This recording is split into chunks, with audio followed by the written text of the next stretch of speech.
Should I buy Bitcoin or is it too late? Is it too risky and it's going to zero? Panic! Oh my God! Are we heading to 100K? Let's check this out on this week's video on why this single piece of insurance against the financial world order change can protect your entire portfolio. Let's get our education on.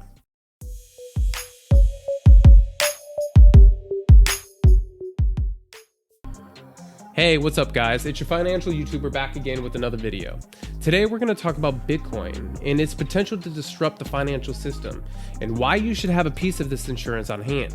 This is not financial advice, but experience shared with you openly. So before we get into it, please smash that like button and subscribe. And let's talk about the basics of what we are looking to buy here. And we're talking about the basics because we're looking to buy an asset. So let's talk about it. Bitcoin is a decentralized digital currency that was created in 2009. That year sounds very familiar. Brake pads. You're driving along. There's a cliff. Oh, eggs. In comes a meat god. New guy's in the corner puking his guts out. All because you want to save a couple extra pennies. Ah, yes. And it operates on a decentralized network called the blockchain, which allows for secure and transparent transactions without the need for intermediaries, like banks or payment processors, aka the greedy gremlins. Hey, number one, cream of the crop. It was literally developed to protect us from banking failure. As we all know, this just happened. Well, how do we know it was made for this and that it works? It's in its coding that you can read for yourself on an open ledger. And let's just look at how Bitcoin performed during the massive banking crisis in March 2023. Here's a review if you missed my market update. As you can see, it broke through resistance as the banks and the stablecoins failed. It was, in fact, a fleet to safety. Okay, so the use case is passed. This was a huge use case for me that I have been waiting to see just exactly how this would play out, because it says it was designed to do this. Not even to say that 73% of Bitcoin is locked up of long-term holders. That's wild. And the last Bitcoin will take somewhere around 40 years to unlock. Huh? So the potential for Bitcoin to disrupt the financial system lies in its inability to offer a more secure and efficient alternative to traditional payment systems. It also has the potential to serve as a store of value, similar to gold or other precious metals. So, as the money moved into gold and silver, they also moved into Bitcoin. This is demonstrated by the Bitcoin dominance and also the price reflection. Check out my market updates for the details on this. I go over them weekly. Now we know a bit more about what we're potentially buying. So the real question here is, what's the best way to buy Bitcoin to protect yourself if in fact I have made the decision to buy Bitcoin? Well, let's talk about my good friend DCA, dollar cost averaging, to do just that. First things first, to buy Bitcoin, you need to set up a digital wallet. I highly advise a cold wallet. I use Ledger myself and can make a video on how to set it up if you guys want. Link below if you're interested in grabbing a Ledger. Some popular exchange options include Coinbase, Binance, and Kraken. I really recommend Swan Bitcoin, as it's an amazing application that is only about Bitcoin.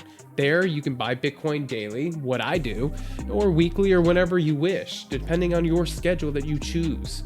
Why I use them is because they will buy it for you and then send it to your hardware wallet. Yes, please. And no, I'm not sponsored by Swan, but if you do use my link, you can get $100 in Bitcoin. There you go. Wild. But let's continue. When it comes to investing in Bitcoin, it's important to remember that it is a highly volatile asset. That's where DCA comes in. DCA, or dollar cost average, involves investing in a fixed amount of money at regular intervals, regardless of the market price. This strategy can help smooth out the volatility and reduce the risk of buying in at a high price. I've been doing this since the break of 30,000. If you have been following Bitcoin, you know what I'm talking about. And my average coin is around 16.5. So I can say that this last pump to 26K, it's already been the single best strategy that I have implemented all year. Very passive investing, but I can be hands-on because I utilize my free ride strategy. This is what I call the free ride. This is when I double my money that I already put in. I pull out my initial investment and start DCAing all over again with the same money. I can make a video on this if requested in the comments. I do this because it makes the volatility easy to ride down because I'm buying with my original funds. Everything that I already own is already free, discounted BTC. But also because I do it because I like to be actively engaged. Maybe you can call it ADHD. So I use it to not overtrade, but still get the feeling that I am winning. I'm actively engaged. So speaking of buying and selling, let's talk about investing versus trading Bitcoin. Investing in Bitcoin involves holding on to it for the long term, with the expectation that the value will increase over time. Well, define long term. Isn't that unique? For my long term, they are based not on time, but they're based on price levels. Because I have technical analysis skills, I share those in my market updates weekly if you're interested.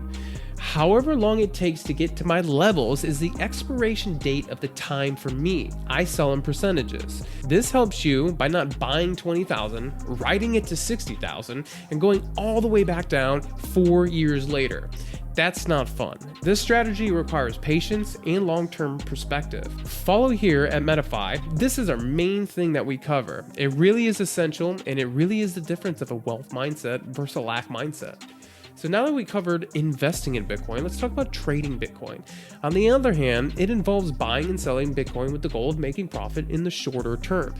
This also involves tax implications of short term. This strategy requires a deep understanding of the market trends and technical analysis, as well as the willingness to take on greater risk.